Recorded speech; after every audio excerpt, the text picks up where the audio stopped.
Ouais, ça va? Ouais, tu sais quoi, je suis tombé sur mon ex là hier. Ouais, je savais pas qu'elle était encore dans le coin. Ouais, il faudra vraiment que je pense à vider le congélo, un de ces quatre. Ouais, je sais, je téléphone avec de la bouffe pour poisson, mais c'est parce que c'est un petit peu ce qu'on appelle l'appel de la mer. Damas y caballeros, bienvenidos al canal 12 par sex. Un peu d'espagnol ne fait jamais de mal. Et en plus, ça tombe bien parce que ça n'a aucun rapport avec le film dont on va parler aujourd'hui. Aujourd'hui, un film de chez Film. Demolition Man, fuck yeah! Enfin, me direz-vous. De toute façon, chaque fois que je parle d'un film à une nouvelle vidéo, il y en a toujours un qui me dit « Ah, enfin tu parles de ce film-là, quoi. Ta gueule, t'as qu'à le faire, toi, puisque t'es si malin. » Et oui, enfin je vous parle de Demolition Man, l'un des 5 meilleurs films avec Stallone. Alors moi, je le mets clairement dans mon top 5, hein.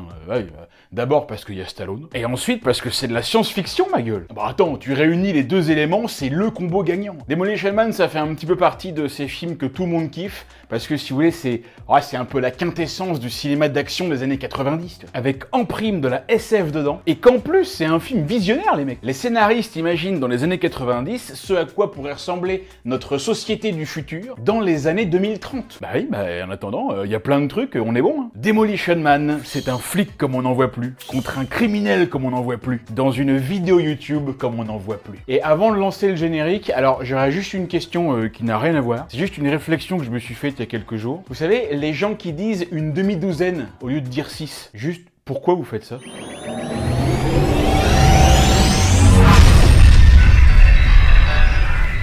Alors, avant que la vidéo ne commence, je voudrais vous dire un truc, les gars. Il y a quelque chose que j'annonce depuis très longtemps, depuis presque 2 ans, je crois, et qui arrive très bientôt, les gars. C'est une question de semaines, voire même de jours. Soyez prêts, ça va être très cool. C'est du pur 12 par sec dans l'âme. Vous avez été beaucoup à me les demander, et on va enfin les avoir. Alors, on va commencer tranquillement, et puis ça grossira au fur et à mesure. Je vous en dis pas plus pour le moment, je vous en reparle très vite, et j'ai grave hâte de vous montrer enfin ça. Messieurs, dames, cette vidéo est sponsorisée par Displate. Bon alors question, voilà. Est-ce que vous savez ce qu'est un Displate? Je sais pas. Ça ressemble à quoi? Ça ressemble à ça. Regardez-moi ça. Mais qu'est-ce que c'est beau. N'est-ce pas beautiful? C'est de toute beauté. Ce sont des posters métalliques uniques conçus pour capturer toutes vos passions. Et quand je dis toutes vos passions, c'est toutes vos passions. T'as une passion? Il y a un Displate. Tu kiffes les tracteurs? Il y a des displays de tracteurs. Tu kiffes la mort et les cercueils? Il y a des displays avec la mort et les cercueils. Tu kiffes les carlins? T'as un problème, faut te faire soigner absolument. Il y a plus de 2 millions de designs, les gars. Ce qui est énorme, j'imagine. 2 millions. Tu sais combien ça fait, 2 millions? Ça fait 2 millions. Bah oui, exactement. C'est pas compliqué, sur ce site, il y a tout. Il y a tout. Il y a aussi bien de la création que des licences officielles, il y a des marques, des franchises emblématiques, il y a du cinéma, du jeu vidéo, de la nature, du sport, des bagnoles, des mangas. Oh regardez ça, j'en veux, mais j'en veux. Et vous en voulez combien? Mais j'en veux le maximum, je les veux tous. Et évidemment, peut-être le savez-vous, peut-être ne le savez-vous pas, c'est que son système de fixation est absolument génial. Puisqu'il n'y a pas de trou, pas de marteau, pas de blessure, pas de frustration, pas de problème. Les displays sont aussi résistants que faciles à fixer. Vous avez juste à coller une petite feuille toute gentille, ensuite un petit aimant tout mignon, vous appuyez 5 secondes comme un gros oncu, vous fixez le display et roulez jeunesse. Et voilà, c'est réglé en quelques secondes. Et vous pouvez en changer comme vous voulez. Et c'est ça qui est fort. Et il y a maintenant une nouveauté. Ce sont les displays Textra. Attendez, je vous les mets bien là, comment je fais comme ça, pour mieux les voir, voilà. Qui repoussent les limites de ce que peuvent offrir des posters métalliques. Des textures tactiles, des contours en 3D, des effets de matité et de brillance. Regardez ça. Alors, c'est pas beau ça? Vous kiffez pas un peu là? Non, je ne peux pas dire que je n'aime pas, mais enfin... Mais enfin quoi?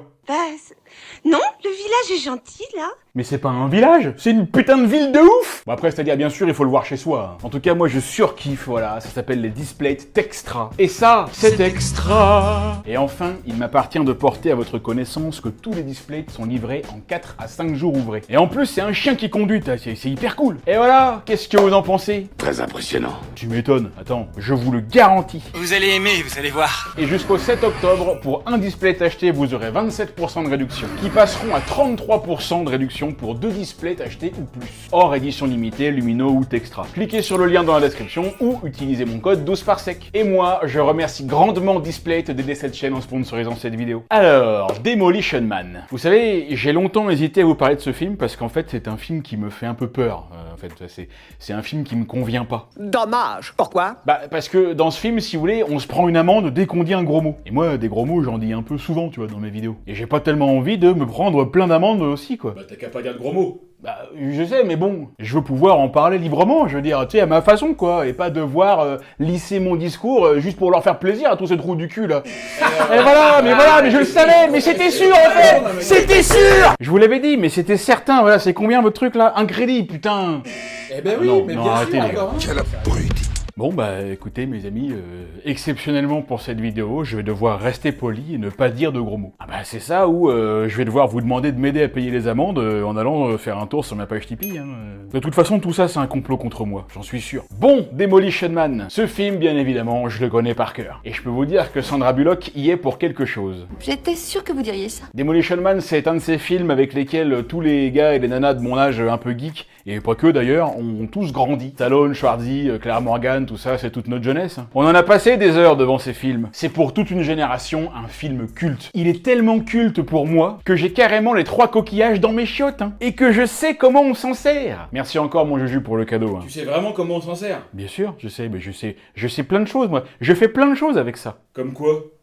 Je lis dans l'avenir. Et d'ailleurs, restez bien jusqu'à la fin de la vidéo, petite phrase de merde là, car pour la première fois en France sur YouTube, je vais faire appel au plus grand spécialiste des tutoriels sur le YouTube Game français, qui va nous expliquer comment on se sert des 3 coquillages. Demolition Man est ce qu'on pourrait appeler un bon Stallone. Moi je le mets dans mon top 5 avec les Rocky, que je vais compter pour un seul film, Cliffhanger, Tango et Cash, et Arrête où ma mère va tirer. La vache, ce film, vous savez quoi ? C'est encore moins intéressant qu'on le croit. Parce que mine de rien, Demolition Man, c'est moins con que ça en a l'air. À l'inverse de PH. Alors, bien sûr que c'est con. Il y a plein de trucs cons. Les costumes, les dialogues, je veux dire là, on n'est pas dans du Terrence Malick. Hein. Mais d'un autre côté, il y a aussi des trucs qui sont montrés dans le film. Les mecs étaient visionnaires de ouf quelque part. Attends, les bagnoles en pilotage automatique, les lumières qui s'allument à la voix, les écrans tactiles dans la rue, les visioconférences, les contacts physiques interdits, les flics complètement teubés qui écoutent de la merde à la radio dans leur caisse et qui chantent comme des abrutis là. Ça existe tout ça, on l'a déjà chez nous ça. Ils avaient même prédit que Schwarzy serait président des États-Unis, s'il te plaît. Alors, il n'a pas été président des États-Unis, mais il a quand même été gouverneur de la Californie, là où se déroule le film, justement. C'était de novembre 2003 à janvier 2011, si je me souviens bien.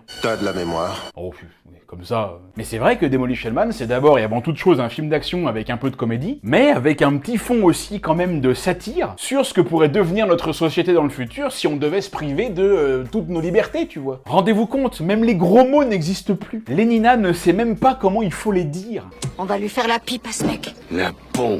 On va lui faire la peau à ce mec. Vous savez quoi? Vous me cassez les coudes, compris? Non. C'est pas comme ça qu'on dit, Lénina. Ah, je vous jure, celle-là, hein. Elle ferait bien de tourner 7 fois ma langue dans sa bouche avant de parler. Le film commence en 1996 et on suit le flic John Spartan qui court après son ennemi juré Simon Phoenix. Un voleur, que dis-je, un bandit, un homme de rien. Ah, c'est un sacré marlou celui-là, là. Mais après une opération qui tourne mal, ils vont être condamnés tous les deux à rester dans un état de cryogénisation pendant 70 ans. Et ils vont se faire réveiller en 2032 et vont continuer la lutte dans le futur, ce qui donnera lieu, n'est-ce pas, à tout un tas de péripéties pour le moins rocambolesques. On retrouve Stallone en John Spartan, Wesley Snipes en Simon Phoenix. On a aussi Rob Schneider qui retrouvera Stallone 2 ans plus tard dans Judge Dredd, un film dont il faudra aussi que je parle un jour sur la chaîne. Et surtout Sandra Bullock qui joue le lieutenant Lénina Huxley. Ah, Sandra Bullock, elle est magnifique. Son corps est un temple et l'heure est venue d'honorer les dieux. C'est marrant parce que je trouve que dans ce film, elle ressemble beaucoup à ma future femme. Alors déjà, est-ce que vous savez d'où vient le nom Lénina Huxley? J'adore ce nom, Lénina Huxley. Je sais pas, il y a des noms de personnages de films comme ça que j'adore, que je trouve hyper classe. Du genre Max Walker, tu vois, dans Time Cop, ou alors John McClane dans Die Hard, Bernard Morin dans Les Bronzés. Non mais alors ça, c'est vraiment un nom qui pue la merde.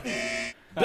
Allez, un autre! Simon Phoenix, par exemple, vous voyez, ça c'est un prénom et un nom qui vont pas du tout ensemble. Simon, pour moi, c'est un prénom un peu pourri, tu vois. Le mec, il s'appelle Simon, son nom de famille, ça devrait pas être Phoenix, ça doit être, je sais pas, Lefebvre ou Germain. Des noms nuls, tu vois, des trucs fades. Les mecs, t'as pas envie d'être leur pote, quoi. Ah bah, moi, par exemple, j'ai aucun pote qui s'appelle Simon. Attends, bah, j'ai une réputation. Si je croise un mec qui s'appelle Simon, je lui pète la gueule. Alors que Phoenix, non, mais attends, Phoenix, t'es un fou, toi. Attends, le mec, il meurt, il revit, s'il te plaît. Il est immortel, le gars. Enfin, en tout cas, c'est ce que son nom suggère. Dans Saint Seiya, par exemple, on est d'accord que Iki, il a quand même grave la classe. C'est un gros connard, mais il a la classe. Oh non, c'est pas possible, les gars. Non, moi, je peux pas travailler dans ces conditions-là. Non, je suis désolé. Moi, je vais me reposer dans ma loge. En tout cas, je suis désolé, mais bon, il y a pas de chevalier Lefebvre ou de chevalier Germain. Et donc, Lénina Huxley, puisque c'était ça le sujet, c'est tout simplement le nom de l'auteur Aldous Huxley, qui vient de la famille Huxley, une famille de ouf. Vous vous renseignerez si ça vous chante. Et Aldous, il a écrit le roman Le meilleur des mondes, un roman de science-fiction paru paru en 1932, dans lequel le personnage principal s'appelle Lénina, qui vient donc de Lénine, hein, voilà, Lénine le poissonnier là. Et voilà, Lénina, Huxley, ça vient de là. Alors, il y a une autre info aussi à savoir. Le producteur, c'est Joel Silver, tu sais, c'est le type qui se fait des auto-références dans tous les films qu'il produit. Il est surtout connu pour avoir produit Les Larmes Fatales, mais plein d'autres films aussi, hein. Et du coup, bah là, dans le bureau de Lénina Huxley, il y a une affiche de L'Arme Fatale. Et même le patron de John au début du film est joué par le même acteur qui joue le patron de Riggs Murtaugh dans L'Arme Fatale. Si ça se trouve, c'est le même personnage, c'est le même patron, tu vois. Peut-être que L'Arme Fatale et Demolition Man se déroulent dans le même univers. Et ce serait pas ouf si tous les personnages des films d'action des années 80, 90 et 2000 se retrouvaient un jour dans un seul et même film type les Avengers, tu vois. Un jour, ils le feront, j'en suis sûr. Et moi, je paierai ma place 100 balles s'il le faut pour aller voir le film au cinéma. Alors dans Demolition Man, c'est marrant parce que Stallone n'est pas doublé par sa voix française qu'on connaît, celle de d'habitude, Alain Dorval, mais par une autre légende du doublage français,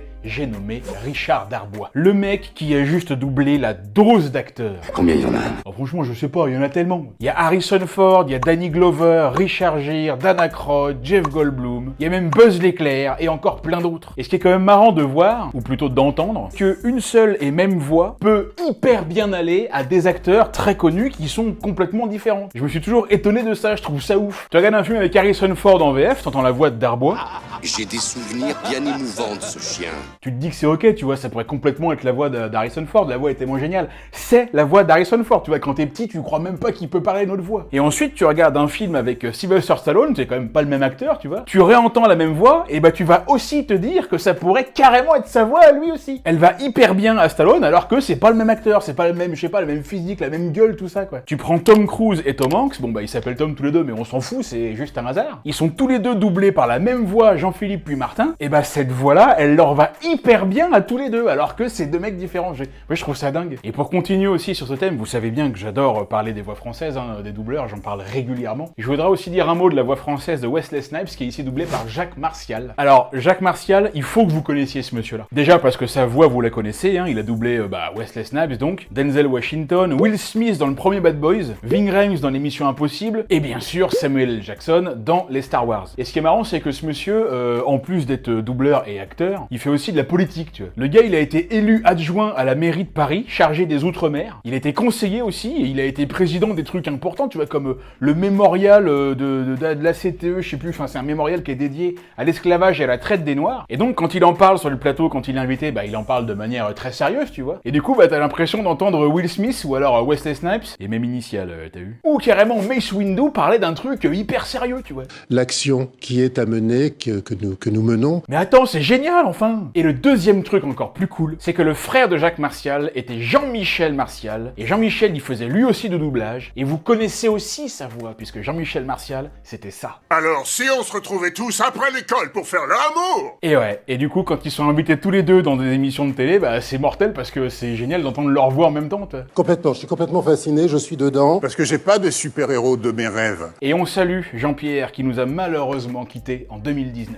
Jean-Pierre, si tu nous regardes, salut mon pote. Allez, on lance le film. Et ça commence direct avec le panneau d'Hollywood en feu. On est donc à Los Angeles en 1996, année de naissance de Anya Taylor-Joy, Emma McKee, Sophie Turner, et aussi accessoirement Zendaya, tout de suite, tout à fait, oui, c'est ça. Ah, c'était un bon cru, 96, oui. Non, ce qui est marrant, c'est que le film est sorti en 93, et genre seulement 3 ans après, ils pensaient que ça allait être comme ça, tu vois, Los Angeles. Pour les scénaristes, tu vois, dans 3 ans, c'était l'apocalypse, quoi. Vachement sympa leur vision du monde. Il y a un hélico qui arrive. Vous avez vu, l'un des pilotes, c'est Grand L. Bush. Le mec s'appelle Grand Bush. À mon avis, sa carrière est toute tracée à lui. Mais attendez, vous le reconnaissez? Balrog dans Street Fighter, bien sûr. Et l'inspecteur dans Die Hard aussi. Il a même joué dans L'Arme Fatale et Forrest Gump. Oh, c'est génial. On s'en bat les steaks. Mais je sais, mais bon, j'aime bien, moi, dire les choses comme ça, là. Et il a joué dans quoi, l'autre pilote, là, le gardien de garage dans Police Academy 12? Mais ta gueule, toi, Eh ben, merde, non mais c'est bon, moi franchement ça fait déjà la 5e, là j'en peux plus moi. Bon là il y a les Stormtroopers qui tirent sur l'hélicoptère, et qui c'est qui est à l'intérieur? John Spartan, le flic le plus ouf de Los Angeles. Il vient arrêter Simon Phoenix qui a pris un bus en otage. Alors pourquoi il a pris un bus en otage?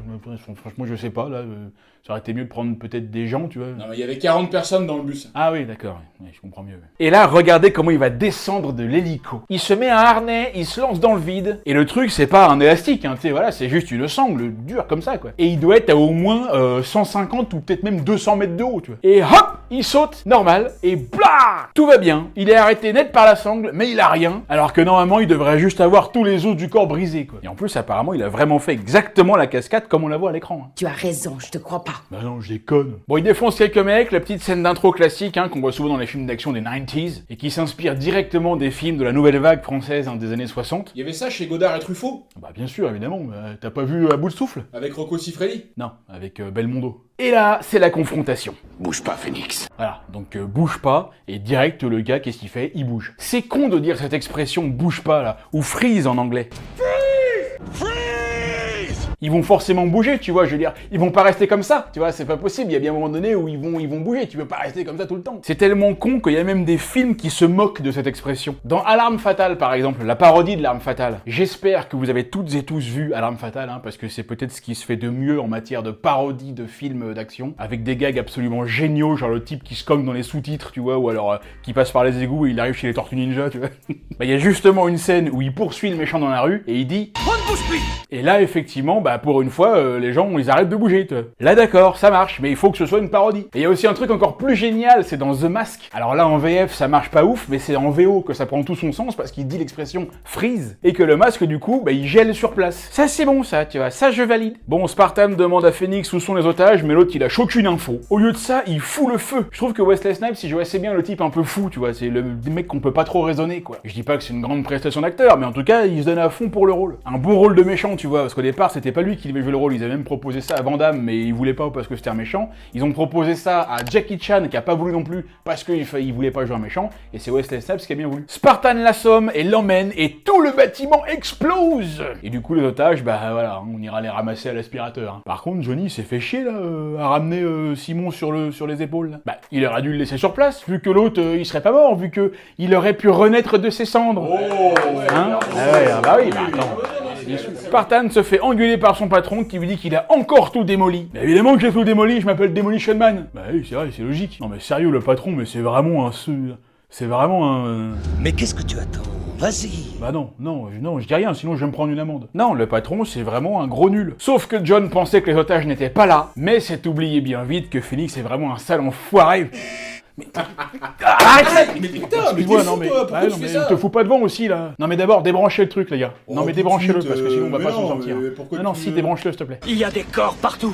Il y en a au moins une trentaine. Eh ouais mon Johnny, t'as merdé sur toute la ligne mon vieux. Les 30 otages sont morts. Bravo Oh, John, bien bien joué. joué. Eh bah oui, mais en même temps c'est facile hein. Dans les 3/4 des films d'action, les héros ils s'appellent John. Ah bah John Rambo, John Wick, John Merrick dans Elephant Man. Mais c'est pas un film d'action, Elephant Man. Bah oui, mais il n'empêche qu'il s'appelle John quand même. Et donc John Spartan se retrouve condamné à 70 ans de détention dans la cryoprison, pendant lesquels son comportement sera reprogrammé. Parce que vu qu'il foutait le bordel à chaque fois, à chaque intervention, il faisait quand même exploser des immeubles. Et que bon, oui, c'est vrai que parfois il pouvait arriver qu'il y ait 30 otages qui meurent, mais bon écoutez...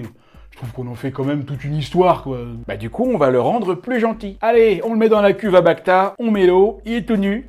Tout nu. Hop, ah bah oui, ah voilà.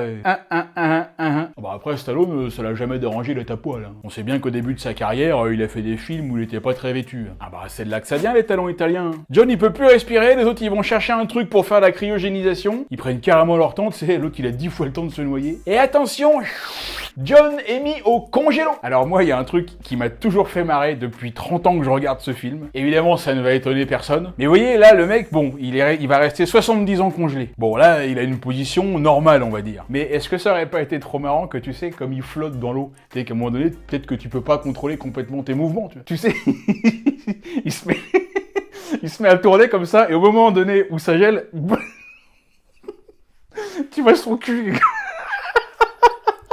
Franchement, ce serait terrible. Ou alors même, tu sais, en poirier. le poirier comme ça, il est congelé comme ça. Ah putain, franchement, ce serait terrible. Tu sais, les gardes, à chaque fois qu'ils rentrent dans la pièce, ils ouvrent la porte, ils disent oh, tu sais, franchement, il y a le cul qui est là comme ça, merde. Oui, ben je sais, écoutez, c'est nul, voilà, c'est absolument nul, mais ouais, moi ça fait 30 ans que j'imagine ça comme ça. Bah dis, j'étais jeune. Hein. On découvre le lieutenant Lenina Huxley qui a l'air de bien se faire chier au volant de sa bagnole.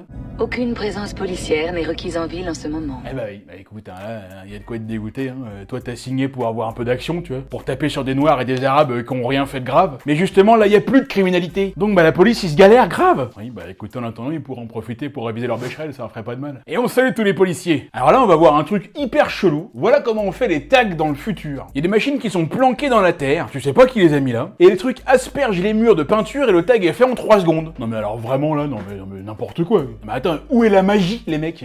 Où est l'art? Y a plus de savoir-faire là, on perd tout le charme du truc là. En plus c'est super mal fait franchement. Et puis alors, il y a un deuxième truc très con aussi tout de suite derrière, un genre de dispositif anti-tag qui efface le tag en 3 secondes avec de l'électricité. Alors, je sais pas ni pourquoi ni comment, mais apparemment l'électricité ça enlève la peinture. Écoute, les premières nouvelles, je sais pas, peut-être. Hein. Ça veut dire que si par exemple t'es un senior site, tu vois, voilà, bah tu vas en voiture, tu vas au supermarché, tu vas faire tes courses, tu vas au coiffeur, et puis quand tu reviens sur le parking, bah t'as ta voiture, elle est pleine de tags, bah toi tu peux enlever les tags comme ça avec tes éclairs. C'est vachement pratique, attends. Faut absolument que j'apprenne à maîtriser ça, sérieux. Ah bah j'habite à Marseille, attends, tu sais, ici les tags c'est un métier. Hein. À la cryoprison, ils ont libéré Phoenix pour voir s'il peut être remis en liberté conditionnelle. Le mec a tué je sais pas combien de personnes, il a volé, il a violé, mais on décide qu'on peut peut-être quand même le remettre en liberté conditionnelle parce que normalement il recommencera pas, tu vois. Peut-être, on sait pas, tu vois, on verra. Ouais, mais non, heureusement que ça se passe pas comme ça chez nous, hein. Heureusement. Ah, vous avez vu, je vous fais des espèces de vieilles morales à 2 balles là sur des sujets que je maîtrise pas du tout. Mais bon, je suis youtubeur. Hein. Y a un type qui lui parle et Phoenix il le fait chier, tu vois, il répète tout ce qu'il lui dit. Et du coup... Taisez-vous! Avez-vous quelque chose de nouveau à dire en votre faveur? Bah faut savoir, soit tu lui dis de se taire, soit tu lui dis de parler, mais il peut pas faire les deux en même temps. Ours en peluche. Et bim, ça ouvre les menottes, et il peut enfin défoncer tout le monde. Mais attends, il connaît le mot de passe, lui. Comment il connaît ce mot, lui, d'abord? Comment tu connais ce mot, toi, d'abord? J'aimerais le savoir. Ah d'accord, donc lui-même ne sait pas comment il connaît ce mot. Mais alors, c'est un... mystère. Allez, il défonce tout le monde, il arrache l'œil du directeur pour ouvrir la porte. C'est vrai que c'est quand même beaucoup plus rapide que juste d'emmener le gars à la porte et de lui dire de regarder dans le truc. Il a bien dû se galérer pour arracher l'œil et le foutre sur le stylo, c'est. Pourquoi faire simple quand on peut faire compliqué? Et là, au commissariat, l'alarme sonne et annonce le code 187, le fameux code meurtre, mort, détruire. 187, hein, qui est donc le vrai code hein, de la section 187 du code pénal de Californie, hein, qui traite des meurtres et des crimes. Je sais pas d'ailleurs si vous vous souvenez du film 187 Code Meurtre avec Samuel L. Jackson. Sauf que là, personne ne comprend parce qu'il n'y a pas eu de meurtre depuis 22 ans. Lenina et la plupart de ses collègues n'ont jamais vu de meurtre de leur vie. Ils savaient même pas que c'était possible. Ce qui est quand même un petit peu chelou parce que bon, ils sont pas à un siècle dans le futur non plus, tu vois. C'était juste il y a 22 ans le dernier meurtre. Normalement, dans la police, il devrait quand même en avoir un peu entendu parler. Tu vois. Et là, Phoenix, il a tué 2 gardes. Fonctionnaire Jean Desjardins, garde. Oh putain, il a tué Jean Dujardin. Il est tué au 1617. Mais non, c'est Jean Desjardins. Ah, oh là, ça m'a fait peur. Tu sais que c'est pas une traduction pourrie de la VF, hein. Même en VO, hein, le mec s'appelle vraiment Jean Desjardins. Officer Jean Desjardins, guard. Ah la vache, il était français quoi, tu te rends compte? Il devait certainement puer comme tout bon français. Bon, ils arrivent à localiser Phoenix qui a pris la BM du directeur. Bon, c'est une toute petite BM, hein. Ah, dans le futur, BMW, ils ont vachement chuté en bourse. Hein. Il va dans une cabine téléphonique, mais il y a un type qui est là. Alors il lui dit... Ou tu sors ou je te sors, mais faut la prendre une décision. Et là, il cherche un truc dans l'ordinateur, et il trouve un type qui s'appelle Edgar Friendly. Edgar sympa, voilà, ou Edgar accueillant, Edgar amical. Et ce visage lui dit quelque chose, mais il ne sait pas exactement quoi. Et c'est alors qu'il entend une voix dans sa tête qui lui dit « Mystère ». Mais c'est pas moi. Mais non, c'est pas moi cette fois, c'est dans le film. N'avez-vous pas quelqu'un à tuer?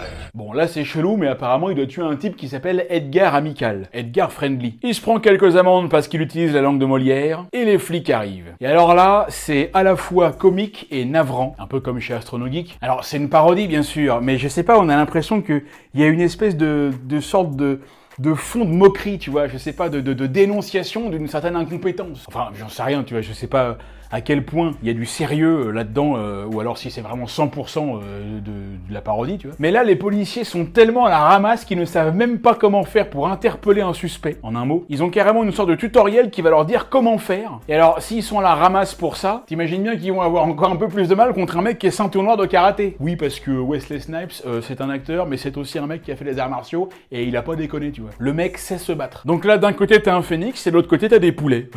Forcément, il y en a un qui va bouffer les autres tout cru. vu. Hein. Allez, voilà, très bien. Aussi, c'est parfait. T'as tes mains comment il te balance celui-là, là. Ah, l'autre, il pèse 50 grammes, c'est pas possible autrement. Il défonce la caméra avec une sorte de matraque électrique et ça bousille tout le système. La Nina dit qu'ils ont perdu toutes les caméras du secteur. On a perdu toutes les caméras du secteur. Et du coup, elle allume tout de suite une autre caméra du secteur. Et oui, c'est logique. Phoenix fait exploser une bagnole et se barre. Voilà, donc Simon Phoenix, la police du futur, Simon Phoenix. Ça promet de franches parties de rigolade. Alors là, on a un vieux monsieur tout moche qui est en train de faire une visioconférence, qui est en train de présenter son projet des investisseurs. Il ressemble un petit peu au Steve Jobs du futur. Il est en train de dire qu'ils viennent de sortir l'iPhone 48 et que c'est le meilleur téléphone qu'ils ont sorti à ce jour. One more thing. Putain mais sérieux, ils en ont pas marre de raconter toujours les mêmes conneries tous les ans, ceux-là. Et il dit à tout le monde qu'il faut absolument arrêter Edgar accueillant. Parce que justement, le type s'appelle Friendly, mais il est pas friendly du tout. Il se rebelle contre le système, il veut la liberté. Il veut pouvoir chier dans les fromages au supermarché si ça lui chante. C'est sûr que... C'est-à-dire que moi, je veux bien que la liberté ce soit importante, mais bon, il y a quand même des limites. Donc il dit, il faut lui changer son nom et il faut l'appeler Edgar le bâtard. Ça lui va beaucoup mieux. Monsieur, par contre, faut que je vous dise, depuis tout à l'heure, vous avez votre braguette ouverte, on voit tout. Hein. Mais c'est pas grave, vous inquiétez pas, personne n'a vu, là. Ici, je crois que tout le monde a vu. Là. Bon, en tout cas, c'est la demeure. Personne ne sait comment arrêter Phoenix. Et là, Lénina va poser la question. Comment a-t-on arrêté ce monstre de Simon Phoenix au XXe siècle? Alors, en fait, c'était chaud parce qu'à chaque fois qu'on le tuait, il renaissait de ses cendres. Donc, on a été disperser ses cendres et comme ça, il est pas renu. Enfin, il renaît. Enfin, il est pas pu renaître, quoi. Bah oui, mais c'est bizarre ce que tu dis parce que là, Phoenix, il est toujours vivant, là. Bah oui, mais en même temps, si toi, tu crois tout ce qu'on te dit aussi, t'es un peu con. Hein. La vache, je me fais insulter par les personnages du film maintenant. John Spartan. Eh ouais, évidemment. Spartan est une légende. J'ai fait une thèse sur lui. Bah faudrait savoir, il y a 20 secondes tu savais pas qui c'était et maintenant là t'as eu le temps de faire une thèse sur lui quoi. Normalement une thèse aux USA c'est entre 4 et 7 ans quand même. Et donc il a une sacrée bonne mise à jour de ChatGPT là. Ils vont donc décongeler Spartan et le voilà frais comme un gardon, beau comme un camion, dans son corps d'étalon. Et là on l'informe qu'il vient de se réveiller après 36 ans de congélation. Forcément il y a des trucs qui ont un peu changé. J'avais une femme. Ma femme, qu'est-ce qu'elle est devenue? Alors votre femme elle a fait sa transition, maintenant elle s'appelle Thierry et elle s'est mariée avec un lampadaire. Et ouais, bah oui, non bébé, ça peut arriver. Hein. Moi je connais quelqu'un à qui c'est arrivé. Hein. Il s'est marié avec un lampadaire et tout, et je suis même allé à leur mariage. Aujourd'hui ils vivent en couple et tout, hein, ça se passe bien. Hein. Je crois même qu'ils vont avoir un bébé d'ailleurs. Ouais, ça a dû faire mal quand même. Hein. J'avais une fille. Qu'est-ce que vous allez m'apprendre sur elle? Alors votre fille, elle a passé un casting avec Pierre Woodman, hein, elle a bien réussi. Hein. Elle a même gagné un Hot d'Or pour son rôle dans le film Déchire-moi. Mais je déconne pas, il existe ce film en plus. Hein. Eh non, mais j'ai travaillé dessus hein, quand je bossais chez Dorsel. Bon là on lui dit qu'on l'a sorti du bac à glaçons parce que Simon Phoenix s'est échappé et ils ne savent pas comment l'arrêter. Et évidemment, Spartan dit que ça l'intéresse pas parce que c'est toujours ce qu'il faut dire hein, quand t'es un héros de film comme ça. Il faut toujours commencer par dire qu'on ne veut pas faire ce qu'on nous demande de faire parce que tu vois, voilà, il faut faire durer un peu et puis voilà, ça fait style que tu sais, on va devoir accepter parce qu'on n'a pas le choix, tu vois. Eh, changer de disque un peu les scénaristes. Du coup, Stallone fait son regard de vénère, le même regard que ta meuf fait quand elle te dit qu'elle a pas besoin d'aide pour décharger les courses et que toi, bah, tu l'écoutes et puis tu vas allumer la console. Bah oui, mais tu m'as dit que t'avais pas besoin d'aide. Donc, du coup, je viens pas t'aider. Si tu veux que je vienne t'aider, dis-moi que t'as besoin d'aide. Je le répète, hein. Oui, ça veut dire oui, non, ça veut dire non. Bon, un petit caca pour se décongestionner et on se met en piste. Il n'y a plus de papier toilette. Il ne sait pas se servir des 3 coquillages. Ah, nous y voilà. La fameuse, la cultissime, la légendaire scène des 3 coquillages. Dans le futur, il n'y a plus de papier de toilette. À la place, il y a 3 coquillages. Alors comment on se sert les 3 coquillages hein? Et personne ne le sait vraiment. On a des dizaines de théories, mais on n'a pas la moindre explication officielle. Eh bien, mes amis, aujourd'hui, comme je vous l'ai promis, vous allez enfin découvrir la véritable façon d'utiliser les 3 coquillages. Et pour ce faire, je vais laisser la parole à Gatien, qui va nous montrer pour la première fois sur YouTube en France comment on se sert exactement de ces 3 coquillages. Gatien, c'est à toi.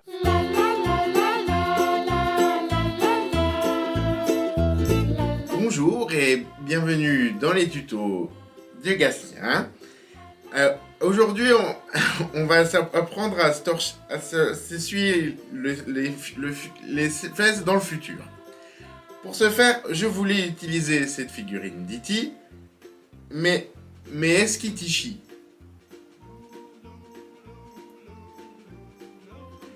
Du coup, nous allons utiliser Maurice. Pour ce faire, c'est très simple. Vous prenez le premier coquillage et vous raclez délicatement la merde.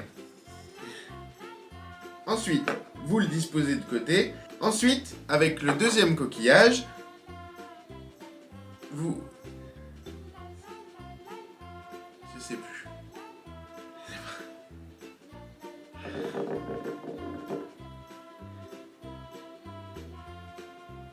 Et voilà, merci beaucoup Gatien pour ces merveilleuses explications, je crois qu'il a mis tout le monde d'accord. Enfin, le mystère est dévoilé, et c'est sur 12 parsecs que vous l'avez appris. N'oubliez pas de vous abonner à la chaîne Notre Serious. Il m'énerve parce que j'avais réussi à le dépasser, et puis lui, dès qu'il sort une vidéo tous les ans, il reprend 10 000 abonnés, donc il m'a à nouveau dépassé, donc faut que je le redépasse maintenant. Bon, en tout cas, John, il est bien emmerdé, c'est le cas de le dire. Il retrouve son ancien pote Zach, hein, le pilote de l'hélicoptère du début, hein, c'est lui, hein, ouais. Ah, il a bien vieilli, là. Et au moins avec lui, il peut parler normalement, c'est-à-dire avec un gros mot toutes les 2 phrases. Les cons.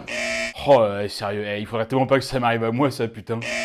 Bah alors, je croyais que c'était cassé le truc là. Si, ça marche, je l'ai réparé là. Ouais, super, merci beaucoup. Et d'ailleurs, cette amende lui donne une petite idée à notre Johnny. Tronche de merde, casse-couille, putain de saloperie d'enculé de machine à la mort moelleux. Il va balancer une grosse salve d'insultes en mode le mérovingien dans Matrix 2. Mais comment j'ai détesté ce passage dans le film quoi, mais j'ai trouvé que c'était tellement bidon. Et du coup... Plus besoin de coquillage, j'en ai pas pour longtemps. Alors, vous voyez là, je veux absolument qu'on s'arrête une minute sur ce qui vient de se passer là. Là, il récupère du papier et il retourne au chiottes pour s'essuyer. Ce qui veut dire que, logiquement, ils viennent faire toute la scène avec de la crotte au cul. Mais c'est dégueulasse! Il avait du caca dans son pantalon, il marchait normal, comme ça. Et ça devait puer en plus, sans déconner, là, non? Et franchement, la merde au cul, là, John Spartan, ça pète un peu le personnage. Franchement, là, j'ai l'image, et vous aussi, à partir de maintenant. Et là, Spartan dit au chef que Phoenix cherche un flingue, et lui demande où est-ce qu'on peut en trouver. Chez Arnaud d'Astronogeek. Eh oui, il y a un véritable musée de l'armement, là-bas. Et justement, qui c'est qu'on retrouve au musée des armes? C'est Simon. Non mais franchement, ça lui va tellement pas ce prénom-là. Là, il voit un petit groupe de Chinois. Sans déconner, j'adore les films des années 90. Il entre dans une autre salle. Oh mais comment j'aurais kiffé jouer un personnage comme ça. De toute façon, ça a toujours été le cas, je veux dire, les méchants sont toujours plus cool à jouer que les gentils. Bah attends, vous préféreriez jouer Dark Vador ou Obi-Wan? Le Joker ou Batman? Scar ou Mufasa? Yann Solo ou PH? Alors, bah on est d'accord, évidemment. Pendant ce temps, John est en voiture avec les 2 autres zouaves, là, et ils écoutent les pubs à la radio. Alors, déjà que les pubs à la radio, aujourd'hui, c'est un des trucs les plus idiots qui puissent exister au monde. Il y a pas grand-chose que je déteste au plus haut point, mais je déteste du plus profond de mon âme les pubs à la radio. Mais alors dans le futur, alors là je te dis pas. Franchement, moi je trouve que il devrait m'engager pour faire les pubs parce que ce serait beaucoup plus marrant. Haribo c'est beau la bite pour les grands et les petites. Heureusement il y a l'anus. Un petit cul, un gros cul, c'est l'heure de la bite au cul. Frosties et le chibre est en toi. Sucez un mois. T'es vraiment con sérieux, hein, c'est n'importe quoi. Mais non, c'est génial. Ah putain, et dire qu'après... Je veux arrêter d'avoir cette vision du mec qui parle que de cul et que de trucs beaufs. Bon, Simon trouve les armes, mais comme il n'y a pas de poignée pour ouvrir la porte, il va demander à un employé du musée de l'aider pour l'ouvrir. Bah oui, mais écoutez, en même temps, ça va beaucoup plus vite comme ça. Bon, John il arrive pour calmer Phoenix, hein, parce que ça ne se fait pas, hein, de prendre des passants et de les assommer comme ça. Ça se fait pas, mais lui aussi il le fait. Allez, c'est parti, ils vont enfin pouvoir fêter leur retrouvaille. 36 ans après, dis donc. Ah, ils ont pas pris une ride, hein, ils sont toujours aussi taquins. Hein. Quand t'as pas eu ton pote depuis 36 ans, hein, la première chose que t'as envie de faire, c'est lui en coller une bonne dans le cul. Hein. Bah, c'est normal. Moi, ça me fait ça à chaque fois que je revois PH. Spartan entre dans la pièce. Hé, Hoffman, t'es mort! Tu vas baiser, t'es mort! Tu vas baiser! Bonne petite baston bien sympa. On voit vraiment que Wesley, il gère hein, au niveau castagne. Ah non, mais à ce qui paraît, il aurait même subi un stage, un training intensif avec Johnny Cadillac.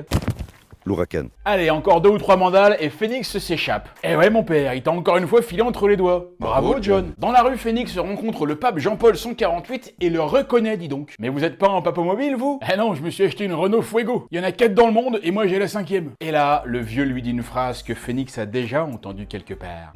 N'avez-vous pas une tâche à accomplir? N'avez-vous pas quelqu'un à tuer? Ouh, ça nous rappelle quelque chose, ça. Quelqu'un à tuer, si, ça me dit quelque chose, attends que je réfléchisse. Oui, je dois tuer quelqu'un, absolument, ouais. Qui ça? Ben, le scénariste de Dragon Ball Evolution. Phoenix! Mais ferme-la, toi! Pourquoi t'arrives en gueulant comme un putois, bordel? Tu peux pas juste la fermer? Du coup, Phoenix, il t'entend, puis évidemment, il se barre. C'est pareil, ça, c'est encore un truc que je ne comprendrai jamais. Dans combien de films on voit un type, tu vois, un méchant qui fait une connerie, tu vois, genre, il tue quelqu'un? Les flics arrivent, mais lui, il les entend avec leurs sirènes, là, qui font du bruit à 10 km, et du coup, bah, il a 1000 fois le temps de se barrer, puisque les keufs font gaver de bruit, et puis, bah, juste préviennent absolument toute la région qu'ils arrivent, quoi. Ah, putain, sans déconner, la discrétion, ça s'apprend, hein. En fait, en en étant leur sirène, alors je veux bien qu'ils disent à tout le monde poussez-vous, on arrive, mais ils disent aussi au mec, au méchant, ils lui disent bah c'est juste un moyen de le prévenir pour dire bah barre-toi, dépêche-toi avant qu'on arrive. Et là en gueulant Phoenix comme un con, bah John il fait la même chose. Il se serait approché sans bruit, tu vois, il aurait fait le tour ou je sais pas, bah il aurait pu l'avoir sans problème. Sérieux, mais prenez-moi comme consultant au FBI, moi je vous montrerai comment faut faire. Et là, pour remercier John de lui avoir sauvé la vie, Jean-Paul l'invite au resto. J'aimerais vous inviter à dîner ce soir, tous les deux. Sympa pour Alfredo. Il est là, mais tout le monde s'en fout, quoi. Il est pas invité, lui. Bon, de toute façon, le mec est d'origine péruvienne.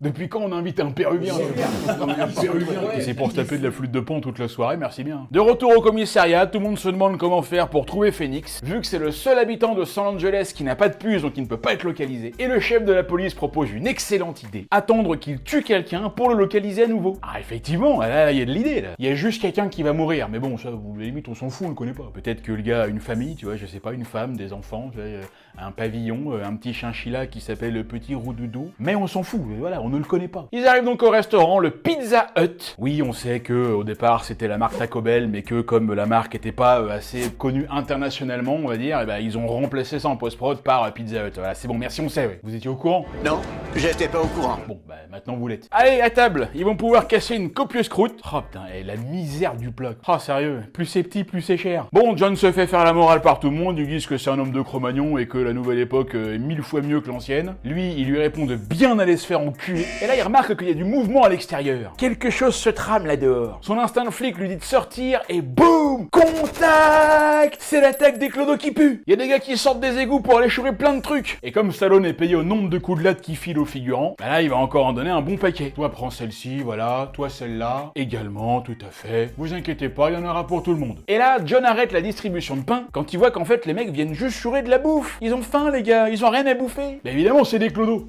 C'est le principe. S'ils ont à bouffer, c'est plus des clodos. Et nous, on en a besoin de nos clodos. Ça nous permet de faire du contenu et puis d'avoir des likes sur TikTok quand on se filme en train de leur donner un billet ou un sandwich, tu vois. Non, c'est important. Non, il faut les garder puis il faut pas qu'ils aient de bouffe. En tout cas, entre John et Jean-Pierre, c'est pas la fête. En même temps, le pape, il respecte rien, hein. Je veux dire, il respecte pas les gens, hein. Attends, gars, toi, tu viens voir la messe et tout, lui, il te fait coucou, puis regarde, tiens, hop, vous faire foutre, tiens. Tu vois, non, mais non, le peuple, il s'en fout, hein. Bon, Lénina ramène John chez lui. Elle, ça fait depuis le début du film qu'il y avait le pécho, de toute façon. Et là, elle y va pas par 4 chemins. Je me demandais si vous voudriez faire l'amour. Oh la vache, non mais t'imagines une meuf comme ça qui te ramène chez elle et qui te dit ça direct, tu réponds quoi toi? Non. Quoi? Pourquoi? Pas envie. Oh putain le con. Oh bah donne-moi ta place, hein. Allez, elle lui dit d'attendre là et elle revient. Elle va se préparer, hein, bien sûr, hein, bah ça s'annonce bien. Bon, mais la croisière s'amuse en musique d'ambiance, hein. Bon, pas facile de bander là-dessus, mais bon, écoutez... On fera avec! Ah la voilà enfin. Oh la vache, elle envoie un peu, hein. Qu'est-ce qui est fou là? C'est quoi cette boîte là? Vache, elle amène du matos direct. Oh, elle est coquine, hein. J'espère que tout est bien propre, hein. Ah bah rappelez-vous, hein, non, il faut toujours laver ses sextoys après utilisation, hein. C'est pour ça que les prêtres ont inventé le baptême. Elle met un casque sur la tête de John, va s'asseoir de l'autre côté et met aussi un casque. Mais qu'est-ce qui est fou là? Elle veut jouer à Mario Kart ou quoi? C'est un cosplay son truc, c'est quoi? Elle se détend, normal, hein. John, bon bah lui, il sait pas où se foutre, hein. Faut dire que c'est pas vraiment ce à quoi il s'attendait. Et nous non plus d'ailleurs. Bon bah écoute, on va faire comme elle, hein. Apparemment c'est comme ça que ça marche. Il ferme les yeux et il commence à recevoir des informations. Il a une révélation. Il a vu une image. Et ça y est, il y a des flashs qui apparaissent avec Lénina en mode je sais pas en fait, on voit rien.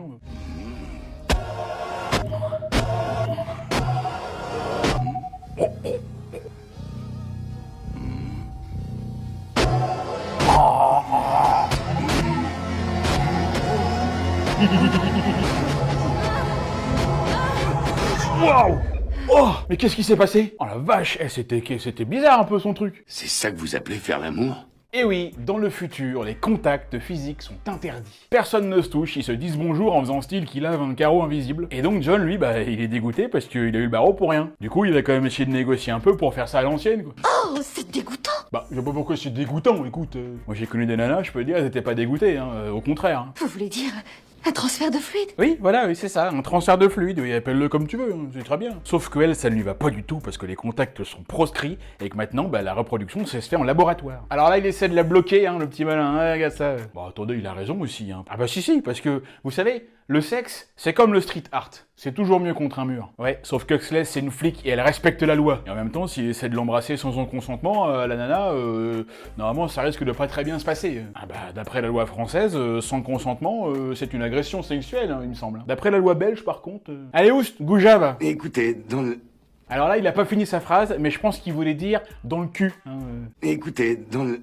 Ah bah c'est assez clair, il voulait essayer peut-être de lui proposer autre chose. Non, elle veut pas, non, elle veut pas, c'est tout. Tant pis, bah écoute, ce sera pour la prochaine fois peut-être. Allez mon Johnny, c'est pas grave, il te reste ta main droite. Hein. Au pire, tu le fais que la gauche, t'auras l'impression que c'est un pote qui te le fait. Encore mieux, tu t'assois dessus 5 minutes, tu vois, puis après comme ça, il sera engourdi, il y aura des fourmis. Hein. Tu vois, quand tu vas le faire, ça sera l'effet n'en sera que décuplé. Ah, je connais plein de conseils comme ça. Oh, je vous ferai une petite vidéo best-of un jour. Et alors là, très honnêtement, il va arriver selon moi l'un des 3 meilleurs gags du film. C'est marrant parce que j'ai l'impression que c'est un truc qui passe un petit peu inaperçu, genre personne n'en parle trop dans ce film-là. Mais moi, je trouve vraiment que c'est l'une des meilleures idées à la con que les scénaristes ont pu avoir. Pendant qu'ils étaient en état de cryogénisation, on leur a implanté dans leur comportement et leur conscience un programme de réinsertion. Et John Spartan, le flic le plus ouf du monde, le Demolition Man, on lui a implanté un programme pour qu'il sache faire de la couture. Genre maintenant, il sait ce que c'est que le point de bâti, tu vois, ou le point de bourdon. Putain, mais qu'est-ce que c'est ces noms à la con? Tu sais, tu lui montres ça par exemple, et puis ça, il sait te le refaire les yeux fermés. Hein. Moi, je trouve ça absolument génial. Franchement, en vrai, c'est pas le meilleur gag du film. D'ailleurs, il a cousu un pull à la Nina pour s'excuser. C'est gentil. Et quand il vérifie qu'est-ce que c'est le programme de réinsertion de Phoenix, bah là, c'est tout le contraire. Il découvre qu'on lui a implanté des programmes à base de bastons, de torture, de techniques de survie, de maniement d'armes informatiques. On lui a filé tous les codes de sécurité des infrastructures de la ville. Le mec, c'est une fusion entre Rambo, Bruce Lee, Chuck Norris, Nathan Drake et Sam Fisher. Et tout ça en noir. Il a même pas besoin de se camoufler, mec. Ah là là,